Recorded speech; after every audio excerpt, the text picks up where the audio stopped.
L'ordre du jour appelle la discussion de la proposition de loi visant à nommer les enfants nés sans vie, présentée par Madame Anne-Catherine Loisier, une demande du groupe Union centriste.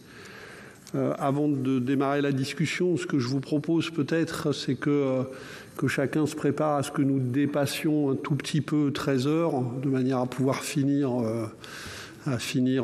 cette discussion avant la pause déjeuner. Donc on sera sûrement amené à déborder un tout petit peu. Je pense que chacun peut en convenir. Dans la discussion générale, donc, la parole est à Madame Anne-Catherine Loisier, auteure de la proposition de loi, pour 10 minutes.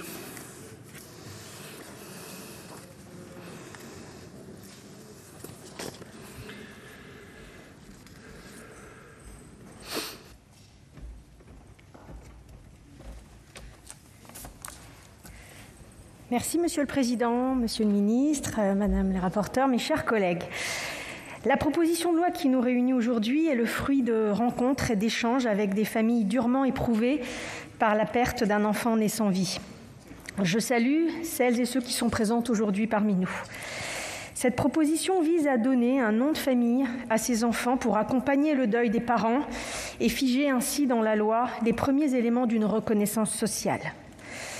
Elle n'emporte pas de droits supplémentaires, mais elle permet aux familles, comme à tous les professionnels qui les accompagnent dans ces moments si pénibles, les sages-femmes, le personnel médical, les agents de l'état civil, les services funéraires, mais aussi au-delà, les CAF, les MSA, de s'appuyer sur un cadre juridique, à même, je l'espère, de faire évoluer les pratiques et les trop nombreuses inégalités territoriales constatées.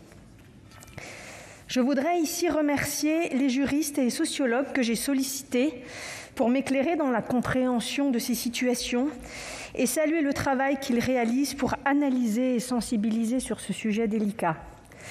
J'attire en ce sens, pour ceux qui ne le connaîtraient pas, leur attention sur le rapport Périssense qu'ils ont produit en juin 2019 dans le cadre d'une mission de recherche droit et justice. La situation des enfants sans vie est effectivement préoccupante. Leur nombre est estimé à 8 000 par an, mais leur recensement est difficilement fiable puisque, semble-t-il, certains parents choisissent de ne pas faire enregistrer leurs enfants. En l'absence de personnalité juridique, la loi ne les reconnaît pas socialement, pas plus que le deuil périnatal. Cette proposition entend franchir cette étape en permettant d'attribuer un nom de famille à ces enfants, si leurs parents le souhaitent, en crantant dans la loi le choix d'un prénom, rendu possible par un texte normatif, la circulaire de juin 2009, qui mentionne qu'un ou des prénoms peuvent être donnés à l'enfant sans vie si les parents en expriment le désir, mais jusque-là non prévu à l'article 79-1 alinéa 2 du Code civil. Le tout, donc, sans créer de personnalité juridique ni de lien de filiation. Il s'agit en fait d'une recommandation formulée par le médiateur de la République dès 2005. La situation des enfants sans vie, nous le voyons, pose de nombreuses questions qui restent en suspens d'un point de vue juridique. Est-ce parce qu'il n'a pas de personnalité juridique que l'enfant né sans vie doit être juridiquement considéré comme l'enfant de personne ? Pourquoi ne pas attribuer de nom et de lien de filiation à un enfant né sans vie alors qu'il peut être inscrit sur un livret de famille et se voir attribuer un prénom ? Qui porte un prénom sans avoir de nom ? Inversement, malgré un lien de filiation non reconnu, l'acte d'enfant sans vie doit énoncer l'identité des pères et mères en référence à l'article 79-1 du Code civil. Autant de questions donc auxquelles cette PPL ne répond que partiellement. En ce sens, elle constitue, selon moi, une étape dans la prise de conscience juridique de ces situations, mais également dans l'organisation d'un accompagnement des familles qui reste à construire. Je remercie le travail de la rapporteure, Marie Mercier, pour ajuster le texte et les apports de mes collègues, notamment en proposant un rapport annuel au Parlement sur la protection sociale à laquelle ont droit les parents des enfants nés sans vie. Ces dispositions constituent de réelles avancées sur le chemin de la reconnaissance des enfants nés sans vie, du deuil de leur famille et de l'accompagnement social. Ces noms et prénoms individualisent l'enfant, lui accordent une place, entre guillemets, officielle dans la famille, dans son histoire, l'affirment aux yeux de l'administration, des services publics et des différents acteurs qui vont accompagner la famille. Le nom et le prénom, supermémoriel et deuil, sont essentiels à la famille, mais ils contribuent également à un pas supplémentaire vers cette reconnaissance sociétale. Ils permettront, je l'espère, d'avancer encore à l'avenir vers une plus grande considération sociale et surtout une meilleure uniformisation, Monsieur le Ministre, des traitements et de l'accompagnement de ces familles sur l'ensemble du territoire. Tels sont les objets de cette proposition que vous me permettrez de qualifier d'humaniste et que je vous invite en tout cas à soutenir. Merci de votre écoute. Merci, chers collègues. La parole est maintenant à Marie Mercier, rapporteure de la Commission des lois. Pour 10 minutes également. Monsieur le Président, Monsieur le Garde des Sceaux, Monsieur le Président de la Commission des lois, mes chers collègues, la proposition de loi de notre collègue Anne-Catherine Loisier a un objet volontairement très circonscrit. Il s'agit de donner un nom aux enfants nés sans vie pour mieux accompagner les familles qui subissent un deuil périnatal. C'est cela, tout cela, mais rien que cela. La notion d'enfant sans vie est une notion juridique provenant de l'article 6 de la loi du 8 janvier 1993 qui a distingué les enfants sans vie des enfants nés vivants et viables qui, eux, sont dotés d'une personnalité juridique. Malgré cette absence de personnalité juridique des enfants sans vie, le législateur a déjà fait le choix d'accompagner les parents dans leur deuil en permettant leur enregistrement à l'état civil. L'acte d'enfant sans vie est inscrit directement dans le registre des décès. C'est un acte optionnel pour les parents qui n'est pas soumis à un délai particulier, contrairement à l'acte de naissance qui doit être établi dans les 5 jours après l'accouchement. Les parents sont désignés dans l'acte sous l'appellation de père et mère, ce qui peut sembler paradoxal puisque l'enfant n'a pas de filiation, n'ayant pas de personnalité juridique. Nous aurons un débat tout à l'heure sur cette notion de père et mère. Ce n'est pas le sujet de cette PPL et ne doit pas la compliquer. L'inscription à l'état civil vient ici donner l'apparence d'une existence juridique et l'apparence d'une filiation, même si, en réalité, celles-ci ne sont que mémorielles. C'est un accompagnement bienveillant par le droit, selon l'expression utilisée par un universitaire que j'ai entendu en audition, une sorte d'accommodement raisonnable du droit. Depuis 2008, l'acte d'enfant sans vie est conditionné à la production d'un certificat médical attestant de l'accouchement de la mère de manière spontanée ou provoquée pour raison médicale, selon un modèle défini par arrêté du ministre de la Santé.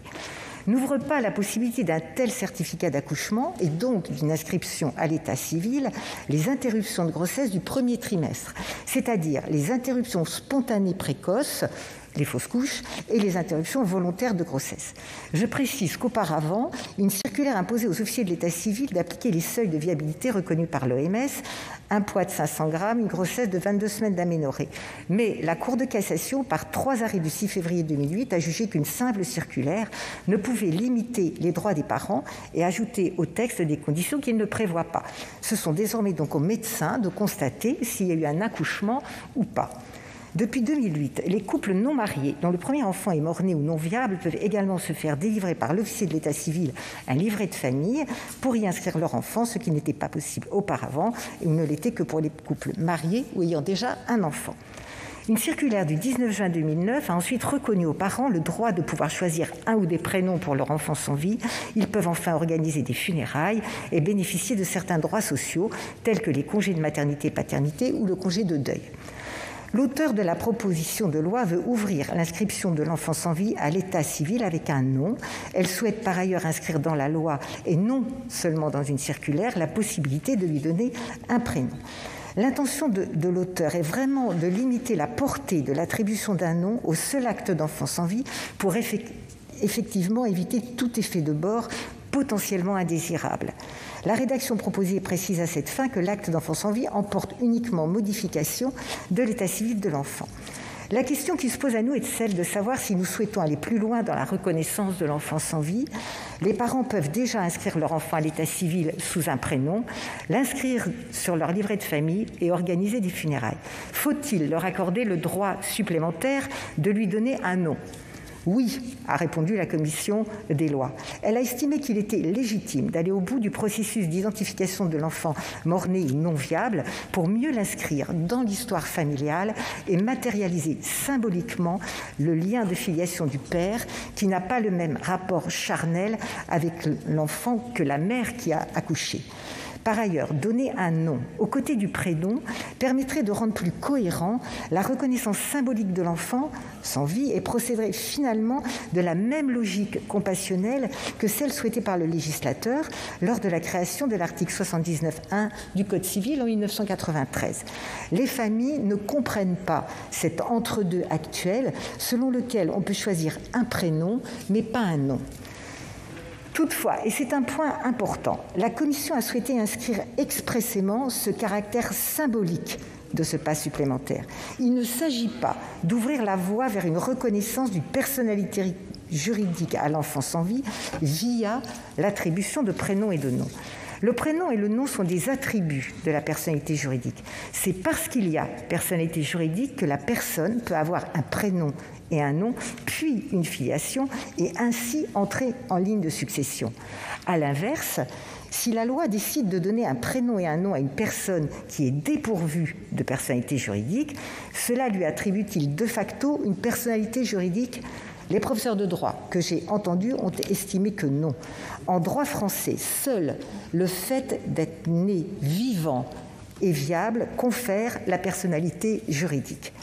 Toutefois, pour éviter tout risque de construction prétorienne et dans la mesure où l'auteur de la proposition de loi s'était déjà engagé dans cette voie, la Commission a ajouté la précision selon laquelle cette inscription de prénom et nom n'emporte aucun effet juridique, ce qui permettrait d'écarter expressément tout éventuel effet, notamment en matière de filiation et de succession, sans faire mention, comme initialement proposé, d'un état civil dont l'enfant sans vie est dépourvu, car, je vous le rappelle, il n'a pas de personnalité juridique.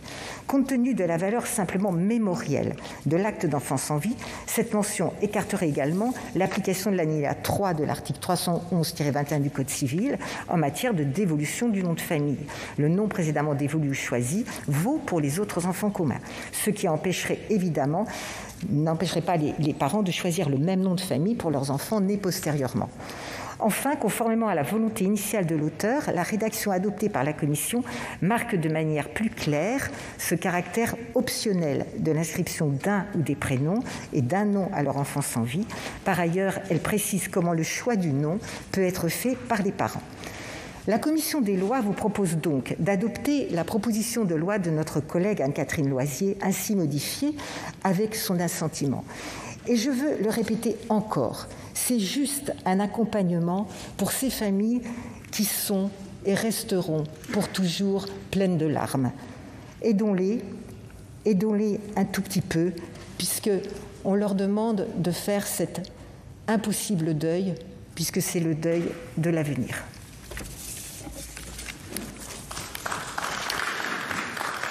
Merci, chers collègues. La parole est à monsieur Éric Dupond-Moretti, garde des Sceaux, ministre de la Justice.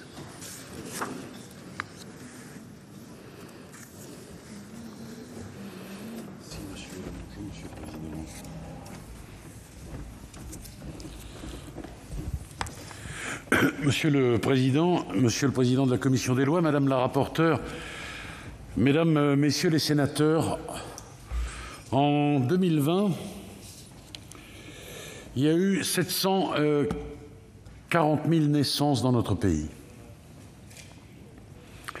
Parfois, hélas, le chagrin est au rendez-vous d'un événement qui se voulait heureux. Je pense bien sûr à la peine des parents, à la peine des familles qui ne pourront pas entendre le premier cri de cet enfant attendu, né sans vie. L'année dernière, 8 747 actes d'enfants sans vie ont été dressés. Derrière ce chiffre se cachent des douleurs immenses. Le deuil nécessite donc un accompagnement et beaucoup d'empathie de notre part. Aujourd'hui, un acte juridique permet de reconnaître cet enfant, c'est l'acte d'enfant sans vie, introduit par la loi du 8 janvier 1993 relative à l'état civil, à la famille et aux droits des enfants. L'article 79-1 du Code civil distingue ainsi deux hypothèses. Lorsque le certificat d'accouchement atteste que l'enfant est né vivant et viable, mais que celui-ci décède avant l'établissement de l'acte de naissance, l'officier d'état civil dresse simultanément un acte de naissance et un acte de décès.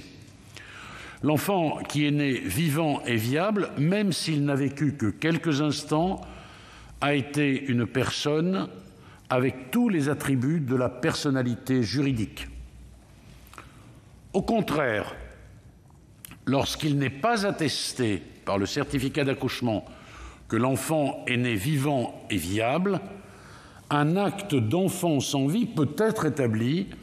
Cet acte est enregistré seulement sur les registres de décès.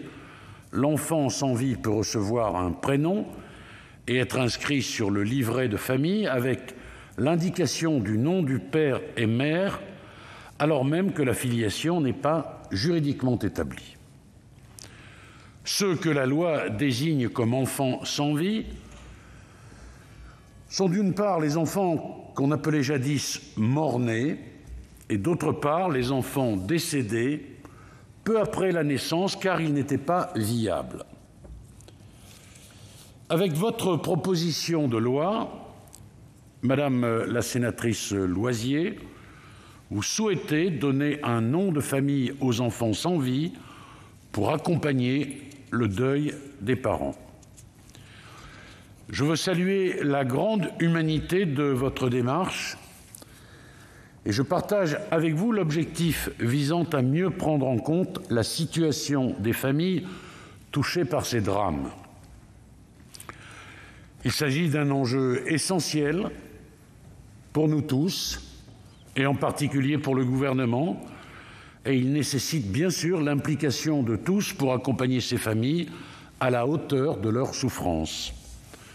Je tiens à exprimer ici, devant vous, une pensée chaleureuse et particulière pour toutes ces familles frappées par la douleur de la perte d'un enfant né sans vie, car l'épreuve immense qui est la leur mérite toute notre attention, et cela, bien sûr, elles doivent l'entendre. Votre proposition de loi, Madame la sénatrice Loisier, fait œuvre utile en ce qu'elle permet de poser le débat et de faire connaître des situations trop souvent ignorées. J'entends être au rendez-vous des demandes légitimes qui s'expriment en faveur d'un traitement digne et respectueux des enfants nés sans vie et de leurs familles. Je veux vous assurer ici que les ministères de la Justice, de la Santé, de l'Intérieur, ainsi que le ministère de la Cohésion des territoires et des relations avec les collectivités territoriales s'emploient avec détermination à améliorer l'accompagnement des familles. Il s'agit de répondre à leurs demandes légitimes d'un traitement digne et respectueux des enfants nés sans vie. Et précisément à cette demande légitime, plusieurs réponses ont été apportées que je voudrais rappeler devant vous brièvement. Tout d'abord, et pour les familles qui le souhaitent, l'inscription dans l'histoire familiale des enfants nés sans vie est déjà possible. Cette inscription passe d'abord, comme je l'ai dit, par l'établissement d'un acte officiel, l'acte d'enfant sans vie. Elle passe ensuite par la mention du prénom de l'enfant dans un livret de famille remis aux parents à leur demande par l'officier d'état civil et qui porte la mention des parents. Elle passe également par l'organisation de funérailles à la demande de la famille. Les communes peuvent d'ailleurs autoriser des funérailles même en l'absence d'acte d'enfant sans vie. Enfin, le travail mémoriel peut se traduire par l'apposition d'un prénom, mais aussi d'un nom de famille sur la sépulture. En effet, le Code général des collectivités territoriales n'impose pas que l'identité gravée sur le monument funéraire soit strictement identique aux données de l'état civil. Les titulaires de la concession funéraire peuvent demander une inscription différente. À notre connaissance, la mise en œuvre de l'article 79-1 du Code civil ne donne lieu à aucune difficulté d'application, que ce soit pour les officiers de l'état civil, les professionnels de santé ou encore les communes. Et je tiens à vous assurer que le gouvernement est vigilant sur ce point. Je tiens à vous dire, mesdames et messieurs les sénateurs, que les instructions qui ont été données vont dans le sens d'une appréhension des situations empreintes d'humanité. Les professionnels amenés à intervenir sont évidemment sensibilisés à cette question. Ensuite, l'accompagnement des familles a été renforcé. Des recommandations générales sur la prise en charge du deuil périnatal ont été définies par la Haute Autorité de Santé. En complément, certains réseaux de santé périnatale ont travaillé à la définition de recommandations régionales permettant d'harmoniser l'accompagnement du parcours du deuil. Tous les efforts sont donc faits pour proposer à la famille un accompagnement individualisé et délivrer l'intégralité des informations qui lui sont nécessaires en termes d'investigation clinique complémentaires, de procédures administratives, de droits aux prestations sociales ou congés parentaux, de prise en compte à l'état civil ou d'obsèques. Enfin, le droit actuel tient compte de toutes les sensibilités. En effet, chacun est libre de faire établir un acte d'enfant sans vie, chacun est libre de donner un prénom à cet enfant, chacun est libre d'organiser des funérailles ou de s'en remettre aux établissements de santé, chacun est libre d'associer au prénom un nom sur la sépulture. Faut-il aller plus loin et introduire dans le Code civil la possibilité d'inscrire un nom de famille ? Cette proposition, dont je comprends et respecte les motivations, me fait émettre deux réserves mesurées que je voudrais partager avec vous. La première est qu'une telle inscription peut être de nature à rigidifier les règles applicables en matière d'état civil. En effet, le cadre actuel, dans sa souplesse, permet à chacun de faire son deuil comme il l'entend face à l'épreuve terrible que constitue la perte d'un enfant tant attendu. Car oui, je ne crois pas qu'il y ait une seule façon de faire son deuil. Certains souhaitent oublier. Ceux-là aussi doivent être pris en compte.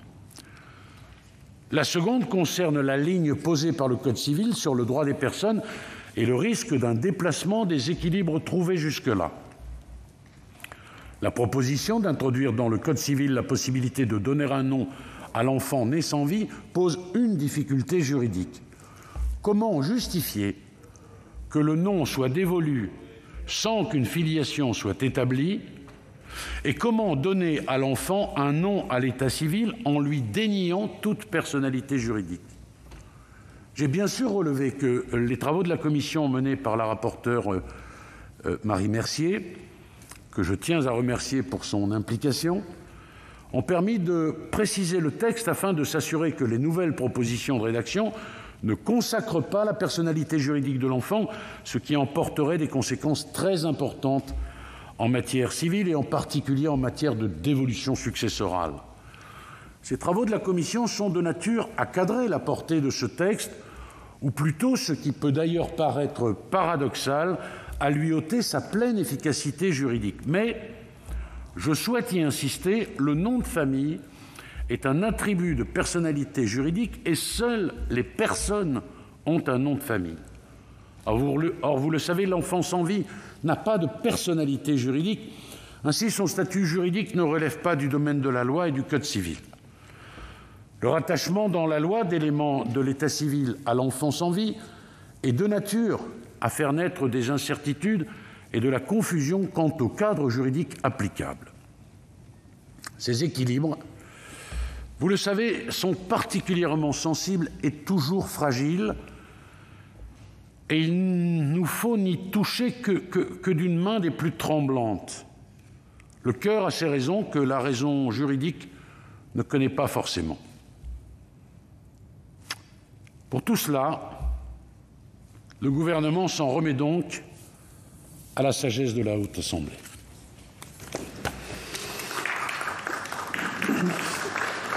Merci, Monsieur le Ministre. Dans la suite de la discussion générale, la parole pour commencer est à Madame la Présidente Éliane Assassi pour le groupe communiste, républicain, citoyen, écologiste pour 4 minutes.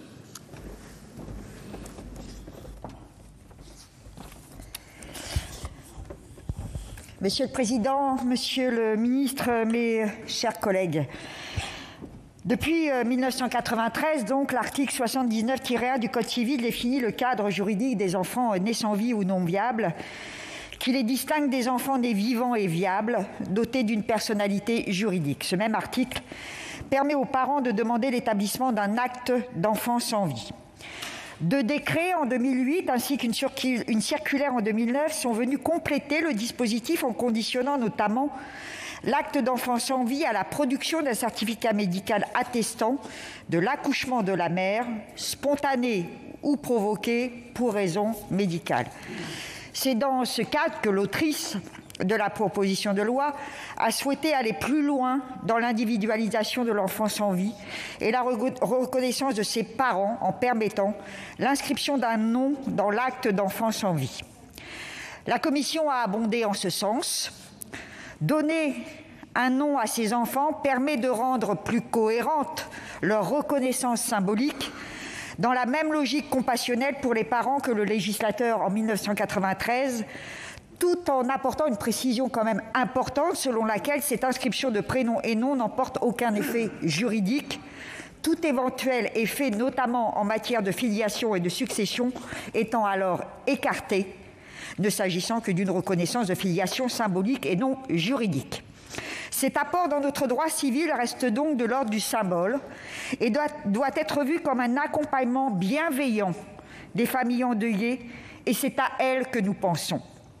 Tout en ne bénéficiant toujours pas de personnalité juridique, l'enfant sans vie apparaîtra désormais nommé sur l'acte d'enfant sans vie et dans le livret de famille des parents. Cette reconnaissance d'une filiation symbolique est bienvenue. La désignation de parents étant prévue depuis 1993, il s'agit en effet de reconnaître la réciprocité du lien. S'il y a un père et une mère, il y a un fils ou une fille. C'est également à cette solution qu'invite la jurisprudence de la Cour européenne des droits de l'homme, qui, dans un arrêt du 2 juin 2005, a décidé que le refus d'admettre l'existence d'un lien de filiation entre un parent et un enfant mort-né constituait une violation du droit au respect de la vie privée et familiale. Cependant, d'un point de vue plus sanitaire et progressiste, je me permets d'insister. Conserver cet apport au niveau du symbole, comme l'a précisé Madame la rapporteure, est primordial pour éviter toute éventuelle remise en cause de l'interruption volontaire de grossesse avec la reconnaissance d'une personnalité juridique de l'enfant sans vie, bien que l'IVG, comme l'interruption spontanée précoce de grossesse en tant qu'interruption intervenant au premier trimestre, sont expressément exclus du dispositif depuis le décret de 2008 précédemment évoqué. De même, je me permets de dire qu'il faut se méfier des arguments à tendance, j'oserais dire quelque peu réactionnaire, tels que celui de la Commission consistant à justifier ce texte par la nécessité de manifester symboliquement le lien de filiation du père, qui n'a pas le même rapport charnel avec l'enfant que la mère. Cette vision patriarcale de la filiation est paradoxale avec les modalités précisées de choix du nom et définies dans le même rapport de la Commission. Qu'en est-il si le nom de la mère uniquement est choisi? Et si les parents se contentent, dans le cas d'un premier enfant, d'un acte d'enfant sans vie, sans demande de livret de famille? En outre, qu'en est-il des parents homosexuels? Ceux-ci ne nécessitent pas moins que les parents hétérosexuels un accompagnement face à la douleur que représente la mort d'un nourrisson. Le droit de la filiation évolue. Prenons-le en compte dans tous les textes que nous élaborons. Quoi qu'il en soit, et moyennant ces quelques remarques, le groupe communiste républicain citoyen écologique partage la lettre de ce texte et votera pour. Bien, merci, chers collègues. La parole est maintenant à notre collègue Annick Billon pour le groupe Union centriste pour 6 minutes.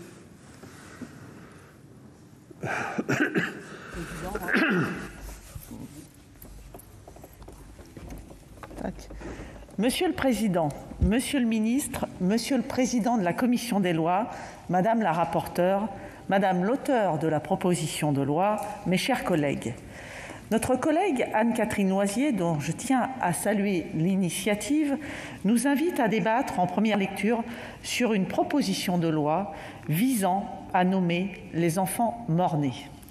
Elle permet de clarifier le statut des enfants nés sans vie qui demeure ambigu et ainsi d'accompagner le deuil des parents. Chaque année, ce sont 8 747 enfants mort-nés qui naissent. Quelle antinomie! Et tout autant de familles qui subissent cette épreuve. Cette proposition de loi permettrait ainsi une reconnaissance mémorielle de l'enfant né sans vie, en donnant la possibilité aux parents de lui donner un nom. Il s'agit d'ailleurs d'une recommandation du médiateur de la République qui a été formulée dès 2005. La possibilité de donner un nom à l'enfant mort-né existe déjà dans de nombreux pays tels que l'Allemagne, la Grande-Bretagne, l'Irlande ou encore les Pays-Bas. Le droit positif français ne permet pas de reconnaître le lien de filiation avec un enfant né sans vie. L'officier de l'état civil établit un acte d'enfant sans vie si l'enfant est mort-né ou est né vivant mais non viable et décédé avant la déclaration de naissance. Cet acte d'enfant sans vie doit énoncer l'identité des pères et mères, qui peuvent lui attribuer des prénoms qui peuvent être mentionnés à leur demande sur le livret de famille. La possibilité de donner un nom à l'enfant sans vie est la continuité de tout ce processus législatif et réglementaire, comme l'ont rappelé mes prédécesseurs. L'objectif premier de cette proposition de loi reste donc de compléter la reconnaissance symbolique de l'enfant, en lui accordant un nom et en l'inscrivant dans l'acte d'enfant sans vie. Cela permet d'aller plus loin dans l'individualisation de l'enfant sans vie en renforçant sa reconnaissance par ses parents. Cette attribution a une portée limitée dans la mesure où elle n'entraîne aucun effet indésirable, en partie sur le plan successoral, fiscal ou social. D'où le choix de la Commission d'inscrire l'expression suivante « emporte uniquement modification de l'état civil de l'enfant » à la fin de la deuxième phrase du second alinéa de l'article 79-1 du Code civil. Notre collègue Anne-Catherine Loisier a clairement spécifié au moment de déposer cette proposition de loi que le fait de nommer l'enfant sans vie n'entraînerait aucun droit supplémentaire, aucune filiation, aucune reconnaissance de la personnalité juridique. La proposition de la rapporteure, suivie par la commission des lois, vise à préciser cette inscription tout en sécurisant son caractère symbolique. Elle vient détailler la mention du nom de cette manière. Soit le nom du père, soit le nom de la mère, soit les deux noms accolés dans l'ordre choisi par eux, dans la limite d'un nom de famille par chacun d'eux. L'enfant mort-né peut ainsi s'inscrire de manière plus complète dans l'histoire familiale. Cette reconnaissance s'inscrit dans une logique compassionnelle et vient renforcer cette intention déjà promue par le législateur à l'occasion de la création de l'article 79-1 du Code civil en 1993. Je tiens à remercier une fois encore, au nom du groupe Union Centriste, notre rapporteure, Marie Mercier, pour l'écoute et l'implication qui ont été la sienne sur un sujet qui n'est pas facile. Dans l'intérêt des familles, ce sujet ayant largement fait consensus et permettant une reconnaissance mémorielle à caractère purement symbolique, je ne doute pas que la Haute Assemblée adoptera cette proposition de loi. Cette proposition, c'est une prise en compte des souffrances de ces familles. Cette proposition empreinte d'humanité, c'est une réponse pour l'accompagnement de ces familles endeuillées. Merci à notre collègue Anne-Catherine Loisier pour avoir porté ce sujet grave au Sénat et à Madame la rapporteure pour l'amélioration du texte. Le groupe Union Centriste votera ce texte issu des travaux de la Commission des lois et de la rapporteure. Je vous remercie. Merci, chers collègues. La parole est maintenant à notre collègue Marie-Pierre de La Gontrie pour le groupe socialiste, écologiste et républicain.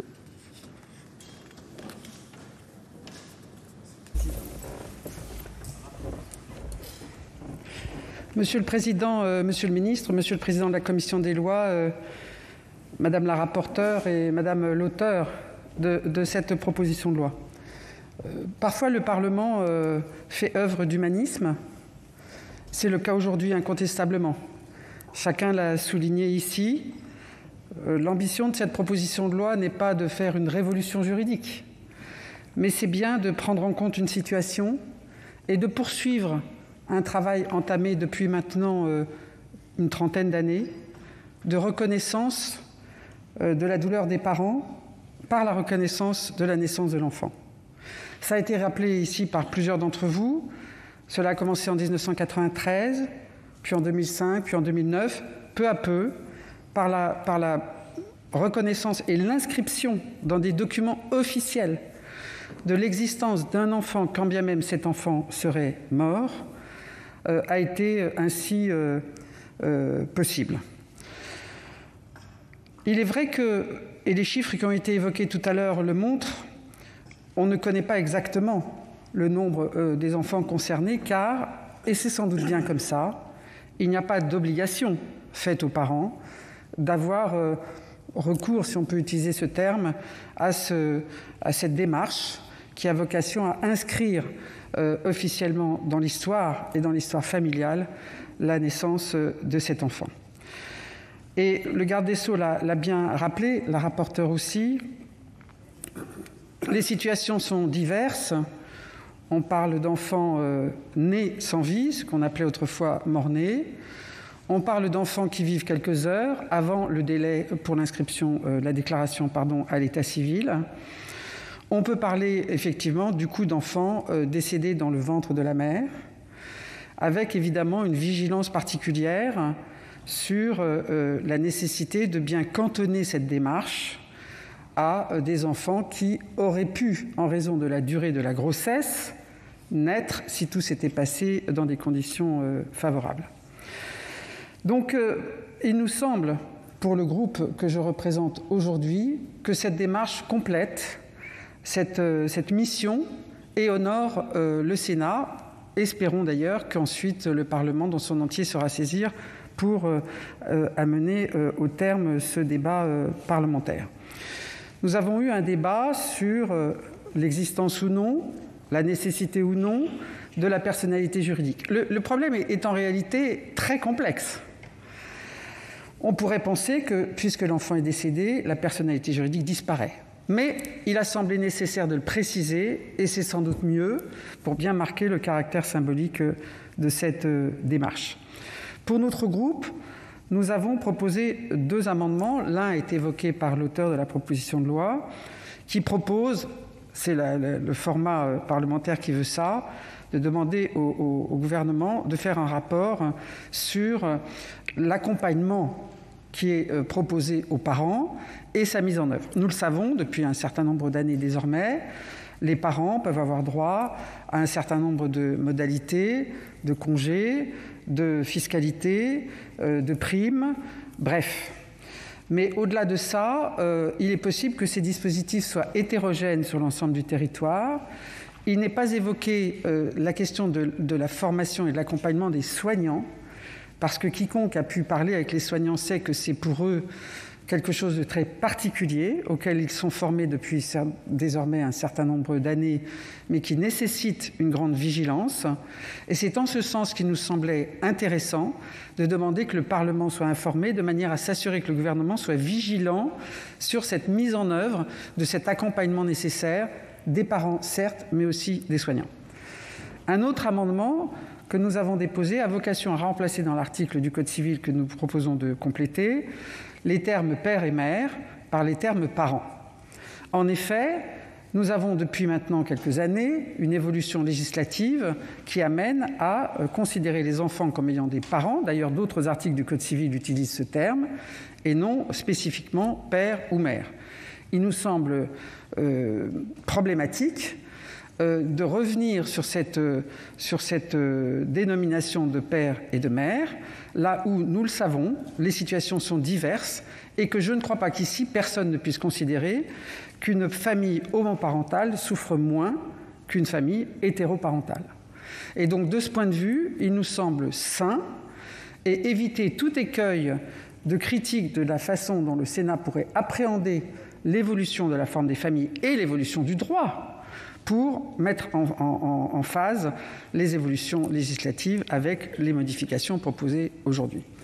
Voilà donc les deux modifications que nous proposons, mais nous sommes en tout état de cause au groupe socialiste favorables à ce texte qui, encore une fois, peut sembler relativement limité dans son objet, mais qui, je pense, pourra, avec une étape supplémentaire, accompagner la souffrance des parents et de la famille d'ailleurs, et c'est en ce sens que nous manifesterons notre soutien. Merci, chers collègues. Et la parole est maintenant à Madame Vanina Paoli-Gagin pour le groupe Les Indépendants.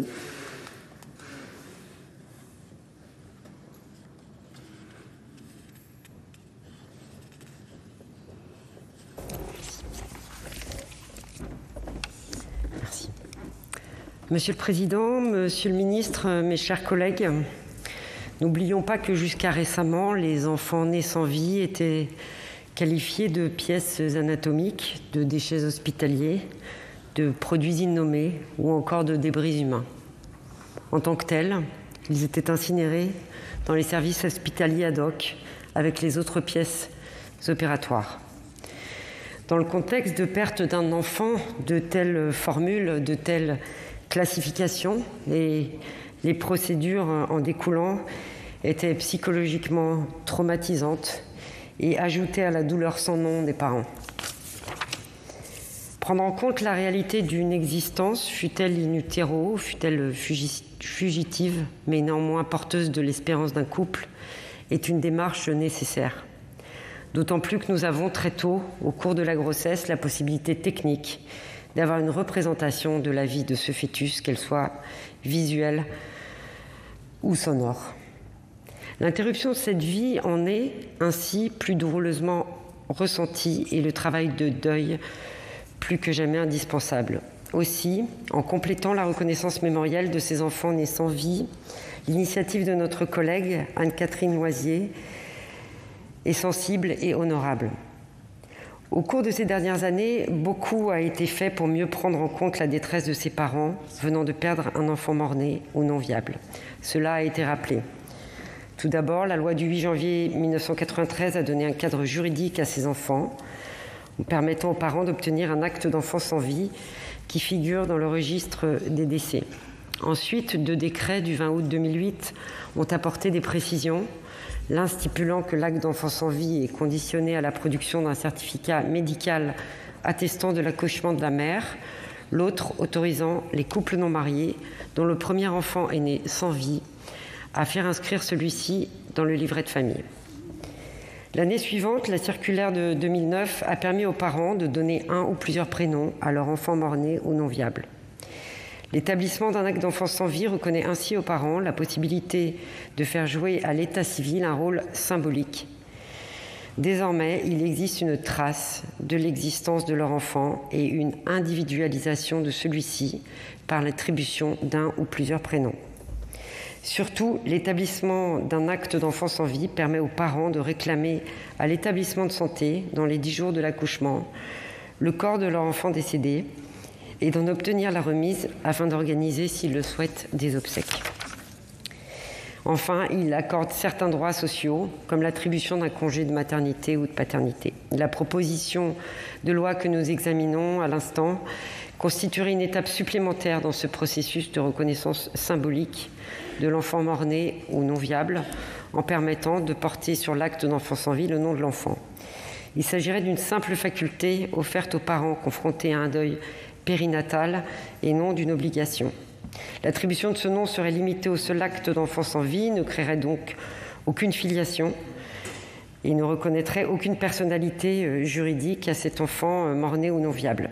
C'est pourquoi le groupe Les Indépendants est favorable à cette évolution dont la reconnaissance mémorielle de l'enfant sans vie et votera en faveur de ce texte. Je vous remercie. Merci, chers collègues. La parole est maintenant à notre collègue Esther Benbassa pour le groupe Écologie Solidarité Territoire.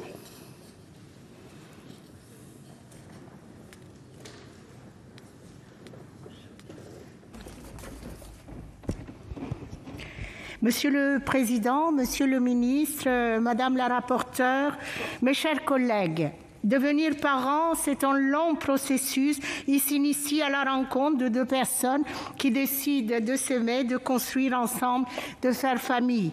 Ce processus est plein de réflexions, d'enthousiasme, de moments où l'on se projette, de doutes parfois aussi. Devenir parent, c'est également comprendre la belle responsabilité qui nous incombe d'aimer inconditionnellement son enfant avant même qu'il ne vienne au monde. Car devenir parent, c'est avant tout dévouer à un autre être une partie de son avenir, de ses projets, une partie de soi, et ce, tout au long de sa vie. Alors, perdre un enfant n'est jamais une épreuve vécue sans grande souffrance. Et quand on perd son enfant avant qu'il ne vienne au monde, cela ne rend pas pour autant la douleur moins forte. Cela ne change pas non plus le fait que l'on est déjà son parent. En France, chaque année, ce sont 7000 familles qui sont confrontées à la naissance d'un enfant sans vie. Cela représente une famille française sur 50. La situation de notre droit actuel est la suivante. Conformément au deuxième alinéa de l'article 79-1 du Code civil, l'enfant né sans vie n'acquiert pas la personnalité juridique. De ce fait, il peut recevoir un prénom, mais il n'y a ni filiation, ni nom de famille, car il n'y a pas établissement d'un acte de naissance.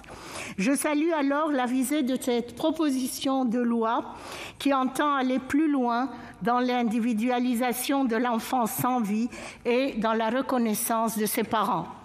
L'inscription d'un nom dans l'acte d'enfant sans vie, en plus des mentions déjà prévues à l'alinéa 2 de l'article 79-1 du Code civil, est d'une valeur symbolique forte pour ses parents et pour ces 7000 familles françaises qui sont touchées chaque année par le drame. Comme en Allemagne, en Grande-Bretagne, en Irlande, aux Pays-Bas ou encore en Suisse, où un nom peut déjà être attribué à l'enfant né sans vie, le choix fait par cette PPL est de donner l'apparence d'un lien de filiation par la voie mémorielle et sans donc accorder de droits supplémentaires.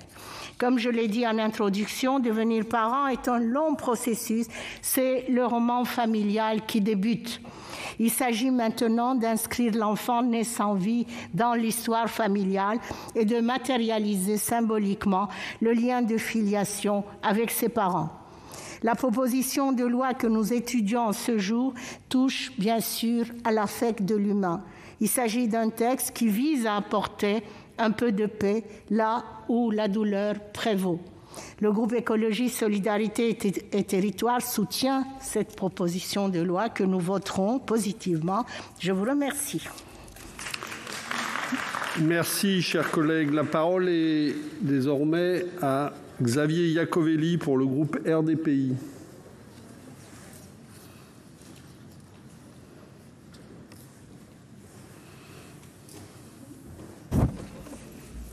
Merci.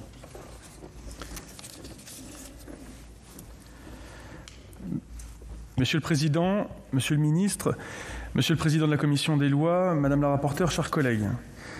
Prendre en compte la douleur d'une famille en lui permettant de faire son deuil. Tel est l'objet de cette proposition de loi de notre collègue Anne-Catherine Loisier que nous examinons aujourd'hui. Un objet pleinement légitime et important, qui a d'ailleurs justifié plusieurs évolutions du droit applicable aux situations d'enfants sans vie afin de mieux accompagner le deuil des parents. Ainsi, depuis 2008, et à la suite d'arrêts à la Cour de cassation, l'acte d'enfant sans vie est établi sur production d'un certificat attestant de l'accouchement de la mère, sans condition de seuil de viabilité du fœtus. Surtout, au terme d'une circulaire du 19 juin 2009, il est possible de donner à cet enfant un prénom. Toutefois, il ne peut lui être donné de nom de famille, ni lui être reconnu de filiation, ces deux éléments constituant des attributs de la personnalité juridique qui résultent elles-mêmes du fait d'être né et d'être viable. Cela a été dit, la proposition de loi vise à aller plus loin que le droit en vigueur en permettant aux parents de donner un nom à l'enfant dans l'acte d'enfant sans vie. comme en témoignent les réactions d'une partie de la doctrine aux arrêts de 2008, mais également les précautions prises par l'auteur, puis par la rapporteure sur le texte. Tout l'enjeu consiste dans l'équilibre par rapport au principe du droit relatif à la personnalité juridique de l'enfant. À cet égard, l'auteur de la PPL précise dans l'exposé des motifs que le seul effet recherché est la modification de l'état civil de l'enfant et qu'il ne s'agit pas d'accorder de droits supplémentaires. Dans l'objectif de lever les incertitudes qui subsistaient, la commission des lois, par la voix de la rapporteure Marie Mercier, a réécrit l'article afin d'y mentionner expressément que cette inscription de prénom et nom n'emporte aucun effet juridique. Cette démarche bienvenue de la rapporteure était de rechercher un équilibre entre l'objectif de la PPL et la nécessité de ne pas induire d'effet de bord ni remettre en cause les principes de droit civil concernant la personnalité juridique. Certes, la nouvelle écriture de l'article unique vise à aller au bout du processus d'identification de l'enfant sans vie, dans la continuité des évolutions antérieures, pour mieux l'inscrire dans l'histoire familiale. Toutefois, nous nous interrogeons sur la portée de la mention générale et indéterminée d'un nom, ainsi que de la mention selon laquelle cette inscription de prénom et nom n'emporterait aucun effet juridique. Sont-elles suffisantes pour éviter les effets de bord, comme entend utilement le faire la rapporteure ? L'objet de la proposition de loi, à savoir accompagner les parents d'enfants sans vie dans leur deuil, est bien sûr partagé par les membres du groupe RDPI. Le rôle de l'État est bel et bien ici de soutenir et de mieux accompagner les familles en simplifiant les démarches administratives et faciliter l'accès à un suivi psychologique pour celles qui sont concernées au deuil d'un enfant. C'est d'ailleurs le sens de l'annonce faite par les ministres Adrien Taquet et Amélie de Montchalin du lancement d'un plan d'action en la matière, et le groupe RDPI y sera particulièrement attentif. L'importance du sujet et la souffrance des familles qui y sont confrontées impliquent de dépasser les champs exclusivement symboliques, bien que nécessaires.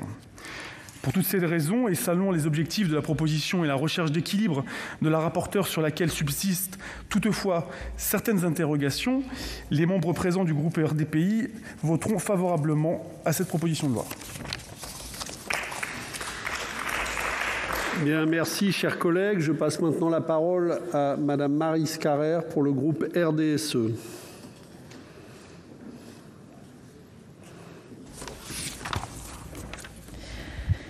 Monsieur le Président, Monsieur le Ministre, Monsieur le Président de la Commission des lois, Madame la rapporteure, chers collègues.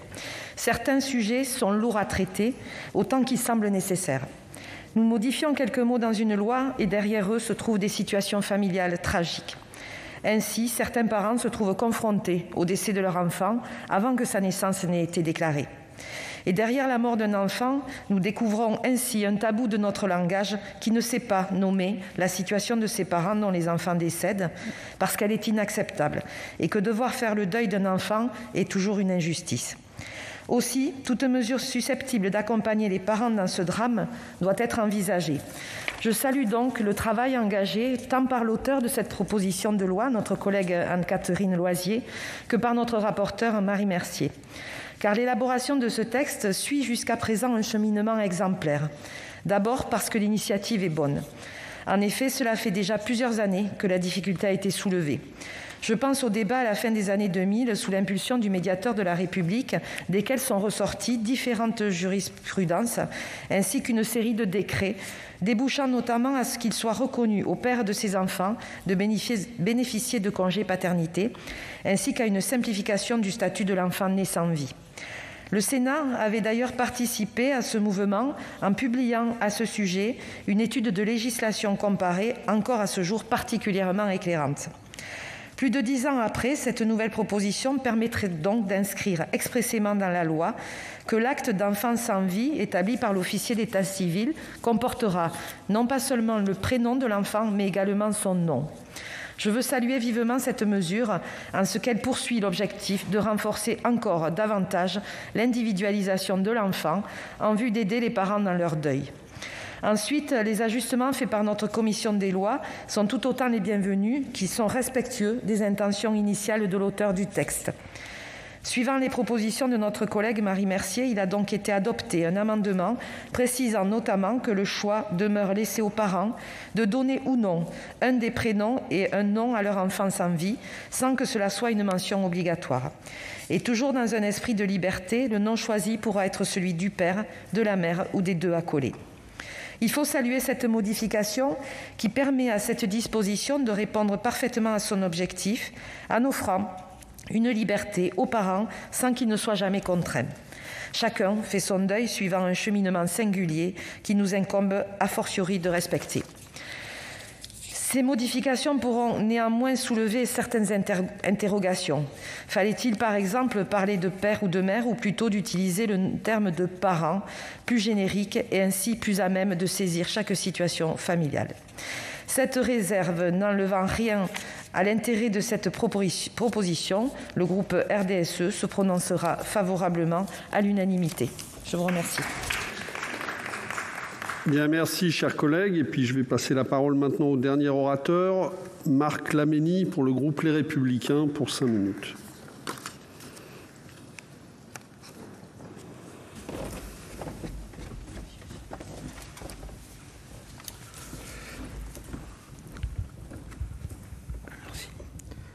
Merci, Monsieur le Président, Monsieur le Garde des Sceaux, ministre de la Justice, Monsieur le Président de la Commission des Lois, Madame la rapporteure, Marie Mercier, Madame l'auteur de la proposition de loi, Anne-Catherine Loisier, et chers collègues.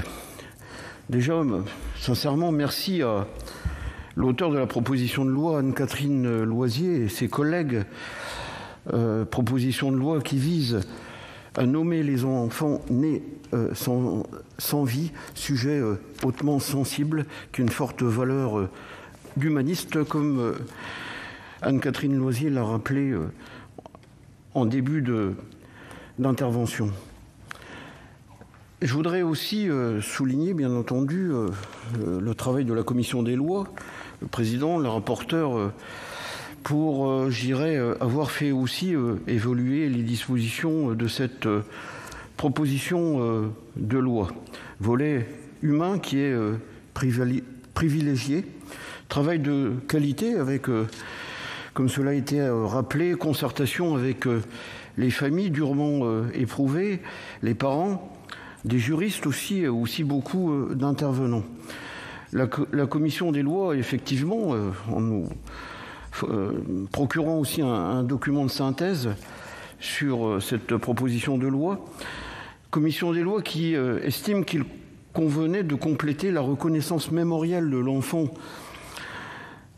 né sans vie en accordant aux parents le droit de lui donner un nom. Et également d'inscrire dans le code civil la pratique déjà existante concernant l'octroi d'un prénom. Notre commission des lois a adopté cette proposition de loi tout en modifiant la rédaction de son article unique. Tout d'abord, l'acte d'enfant sans vie, donc accompagner le deuil des parents par l'inscription mémorielle à l'état civil. Et Monsieur le garde des Sceaux, vous avez rappelé tout à l'heure des chiffres qui nous interpellent, puisque 740 000 naissances, mais néanmoins 8 747 d'actes d'enfants nés sans vie. Donc le lien, bien entendu, avec l'état civil, nos communes, nos officiers d'état civil, les services des mairies. Et c'est vrai que tous ces chiffres vraiment nous interpellent. Et sont profondément éprouvants pour les parents et les familles concernées. Il est fait référence également à la loi du 8 janvier 1993. Malheureusement, lorsque l'enfant n'est pas né vivant ou viable, les parents peuvent demander l'établissement d'un acte d'enfant sans vie qui est inscrit dans le registre des décès. 2 décrets, comme cela a été rappelé, du 20 août 2008 et une circulaire du 19 juin 2009 ont complété le dispositif pour reconnaître aux parents le droit de pouvoir choisir un ou des prénoms pour leur enfant sans vie. Jusque-là, le lien de filiation n'est pas reconnu, faute de personnalité juridique. Cette proposition de loi vise à compléter la reconnaissance symbolique de l'enfant en lui accordant un nom. Limiter la portée de l'attribution d'un nom au seul acte d'enfant sans vie. Et notre commission des lois vise aussi à intervenir pour sécuriser d'une certaine manière le caractère purement symbolique de l'inscription du nom, identifier et surtout reconnaître l'enfant mort-né ou non viable pour l'inscrire dans l'histoire de la famille. Le volet mémorial qui est fondamental. Matérialiser le lien de filiation du père qui n'a pas le même rapport charnel avec l'enfant que la mère. Donc, compte tenu de la qualité de cette proposition de loi et qui recueille aussi un consensus et qu'elle mérite aussi de réellement aider les parents et les familles concernées, valeurs humaines, humanistes très fortes, soutien aux parents et aux familles durement éprouvées, notre groupe Les Républicains soutiendra avec force et conviction ce texte. Je vous remercie. Merci, chers collègues. Donc, la discussion générale est close. Nous allons passer à l'examen du texte de la commission. Comme je l'ai dit au début de notre débat, nous avons 3 amendements, donc nous allons aller au bout du débat et du vote avant la pause déjeuner. Donc, le premier amendement est un amendement avant l'article unique. Madame de La Gontrie. Merci, Monsieur le Président. Je ne vais pas prolonger le propos parce que j'ai présenté mon amendement dans mon intervention générale et donc je laisse le Sénat l'approuver. Bien, merci, chers collègues. Avis de la Commission sur cet amendement. Merci, Monsieur le Président, Monsieur le Ministre, mes chers collègues. Bon, sans surprise, puisque c'est une demande de rapport, c'est donc un avis défavorable, parce que nous avons d'autres moyens de contrôle. Cependant, j'entends très bien cette demande, parce qu'en fait, on s'est rendu compte qu'il n'y a pas franchement une homogénéité dans notre pays, bien que les droits sociaux soient là. Donc je laisse Monsieur le garde des Sceaux vous répondre à ce sujet. Il y a évidemment la question de prise en charge des funérailles qui n'est pas identique d'une commune à l'autre. Là encore, il y a des choses à faire, mais j'ai vraiment envie de vous dire que quoi qu'on fasse, les mots « enfant sans vie », c'est des mots qui vont pas bien ensemble. Donc les familles qui le désirent doivent pouvoir être accompagnées dans ce chemin douloureux.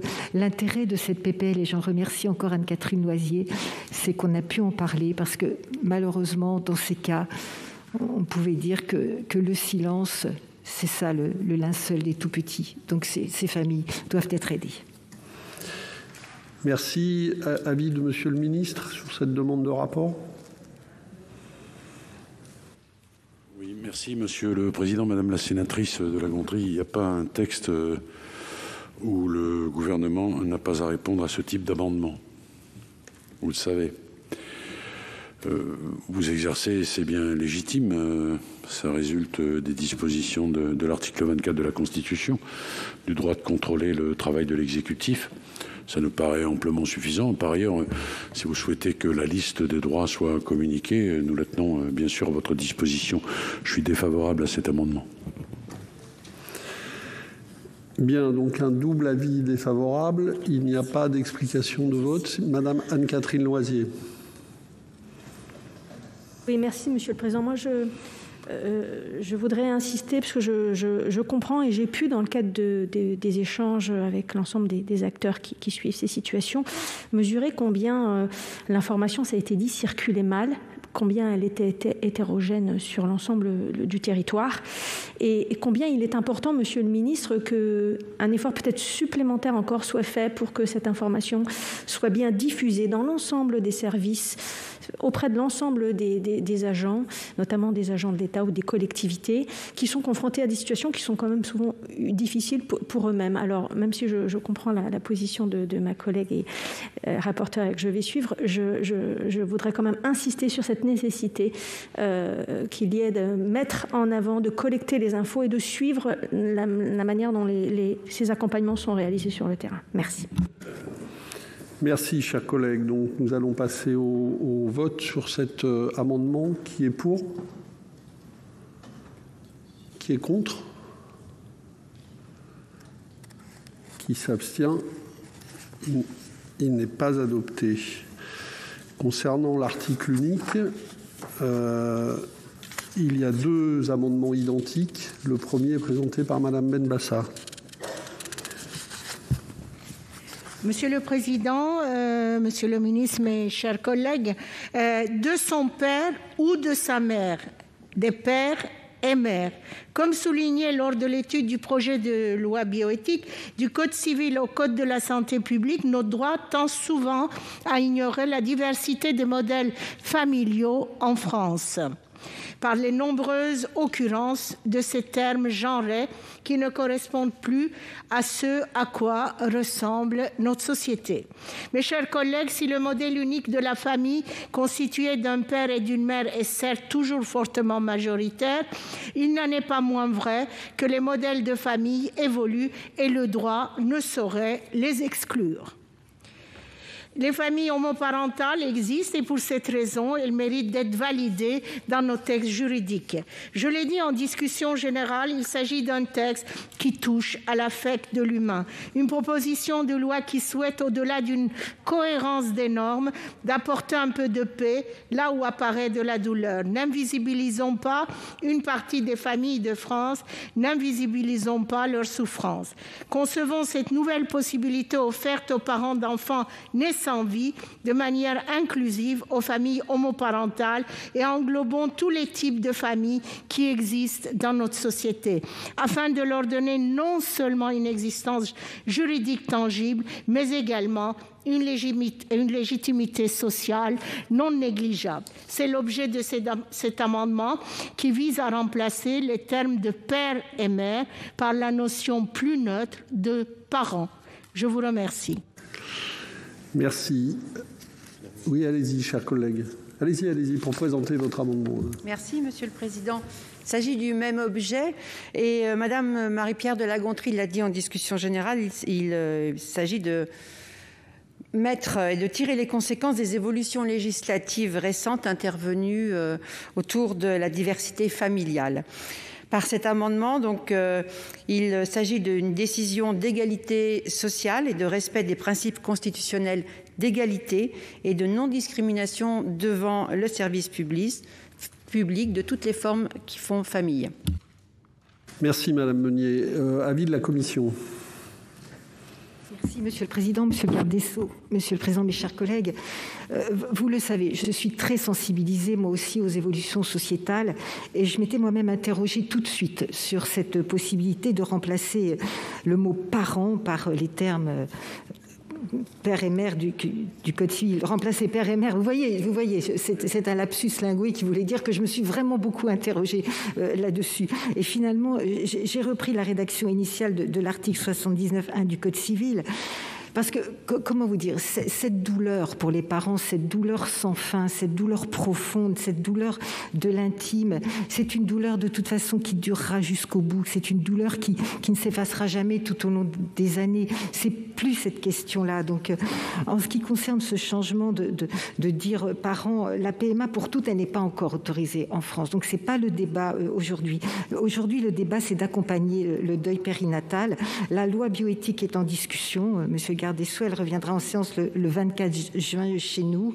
Donc, dans ce texte, il y a une disposition à l'article 31 qui permettra la mise en cohérence du Code civil par ordonnance une fois la loi adoptée. Donc, l'article 79.1 pourra à ce moment-là en faire partie. Et je vous propose de nous en tenir aux jolis mots quand même aussi de père et mère. Merci. Avis du gouvernement. Président, mesdames les sénatrices, je suis comme vous sensible et profondément attaché à l'égalité entre les familles, qu'elles soient homoparentales, hétéroparentales, monoparentales. Dans le Code civil, il y a de très nombreuses mentions des pères et mères, bien sûr, sans que cela pose de problème particulier. Et vous vous souvenez sans doute qu'au moment de l'adoption du mariage pour tous, le législateur avait envisagé de remplacer les mots père et mère par les mots parents. Mais comme la notion de parentalité est plus extensive, finalement, on y avait renoncé. Et le Conseil constitutionnel a d'ailleurs tranché cette question le 17 avril 2013 et il a jugé que père et mère, ça n'était pas un problème dès lors que l'égalité entre tous les enfants est proclamée à l'article 6-1 du Code civil. Par ailleurs, dès que la loi bioéthique sera adoptée, les dispositions réglementaires seront adaptées afin de reproduire pour les enfants sans vie ce que la loi bioéthique permettra pour la filiation dans les couples de femmes. Et il sera dès lors possible d'établir un acte d'enfant sans vie avec les deux mères et de le mentionner sur le livret de famille. En l'état, je suis naturellement défavorable pour les raisons que je viens d'expliciter à ces amendements. Bien, s'il n'y a pas de Madame de La Gontrie. Merci, Monsieur le Président. J'imagine donc que le Sénat va rejeter cette demande et que le Sénat, encore une fois, va faire la distinction défavorable entre les familles hétéroparentales et les familles homoparentales, avec des prétextes que je n'ai absolument pas compris d'ailleurs, et avec un raisonnement qui est de dire que bientôt il y aura une loi qui parle de la PMA pour toutes. Ce n'est pas le sujet. Nous parlons de familles de toute configuration qui sont parents. Et donc, pour notre part, je l'ai dit en commission, si le Sénat refuse cette modification, ce sera la confirmation que, décidément, au Sénat, les familles homoparentales et les familles hétéroparentales n'ont pas droit à la même considération et que leur deuil n'est pas le même. Monsieur Iacovelli. Oui, Monsieur le Président, mes chers collègues, je n'avais pas prévu forcément d'intervenir, mais effectivement, moi je rejoins un peu Madame de La Gontrie sur cet amendement. Pourquoi ? Déjà, je pense, Madame la rapporteure, pardonnez-moi, mais effectivement, la loi sur la PMA, la loi bioéthique qui va apporter, effectivement, je le souhaite, cette capacité pour la PMA pour toutes, n'a rien à voir avec le contenu de l'amendement, puisque c'est beaucoup plus large, puisque le garde des Sceaux en a parlé, monoparental, homoparental, hétéroparental, voilà, donc c'est beaucoup plus large. Donc, moi, je ne comprends pas, et j'invite ceux qui ont écrit cette proposition de loi, puisqu'on est sur une proposition de loi qui a une portée plus symbolique que juridique, on en a parlé, pourquoi est-ce qu'on ne va pas jusqu'au bout du symbole et qu'on utilise effectivement le mot parent plutôt que père et mère. Voilà, donc je voterai favorablement à cet amendement. Pardon. Merci. Madame Benbassa. Merci, Monsieur le Président. Je réfléchis à ce qu'a dit notre collègue rapporteur. Je ne vois pas pourquoi il y aurait des jolis mots, père et mère. Quand il y a un couple homosexuel, on utilise aussi, il y a le père, la mère, deux pères, deux mères. Donc je ne vois pas du tout pourquoi il y aurait... Enfin, les mots ne disparaissent pas en mettant le mot parent dans les textes. Ça n'a rien à voir avec ce texte. Celui-ci, enfin, d'accord, vous êtes pour les jolis mots, mais il y a des gens qui voudraient exister, des couples qui ne sont pas les couples hétérosexuels. Et le Sénat rejette ces amendements, celui de Madame de La Gontrie et le nôtre, pour des raisons que moi aussi je ne comprends pas, et laisse une partie de la société en dehors des textes. Voilà, il faudrait répondre peut-être à cette réflexion aussi. Merci. Le président Buffet. Monsieur le Président, Monsieur le Ministre, moi, je n'accepte pas, je le dis très simplement à notre collègue Madame de La Gontrie, de subir l'anathème qu'elle vient d'envoyer sur chacun ou chacune d'entre nous, sur le Sénat en général, et sur le fait que notre douleur serait différente ou d'une appréciation différente selon la situation familiale. Madame, je n'accepte pas cela. Je suis profondément choqué et je le suis à titre personnel. Je vous le dis. Je ne vous demande pas de commenter ce que je vous dis. Je vous dis exactement que je n'accepte pas ce que vous dites. Voilà. Et je rappelle que je fais mien, s'il en est d'accord, l'argumentaire du garde des Sceaux, qui me paraît parfaitement juridiquement clair, précis, et qui a indiqué d'ailleurs que lorsque le texte bioéthique sera voté, tout le monde sait bien qu'il sera voté, ne trompons personne, il y a une disposition spécifique qui réglera l'ensemble du problème sur l'ensemble de nos codes et de nos textes. Mais madame, vraiment, ce n'est pas acceptable ce que vous avez fait. Madame Loisier. Oui, merci, Monsieur le Président. Moi, j'entends les sujets soulevés par mes collègues et je les remercie de les soulever parce que ça permet justement de clarifier la situation. Et j'entends donc ce que vient de nous dire Monsieur le garde des Sceaux, c'est-à-dire, et Monsieur le Président de la Commission, c'est qu'il n'y a pas de traitement différencié, même en préservant l'appellation père et mère, et qu'il y aura une uniformisation, entre guillemets, du droit s'il y a lieu à l'issue de l'examen de loi PMA.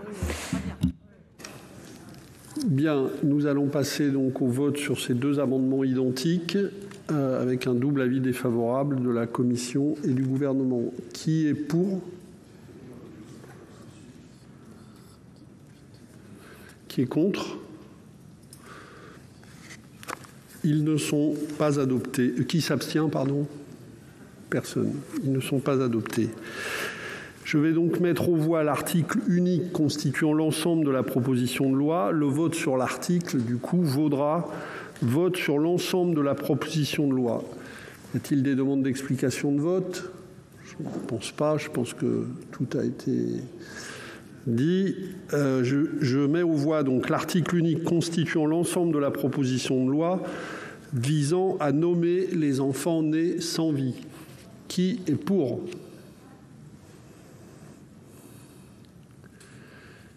Qui est contre ?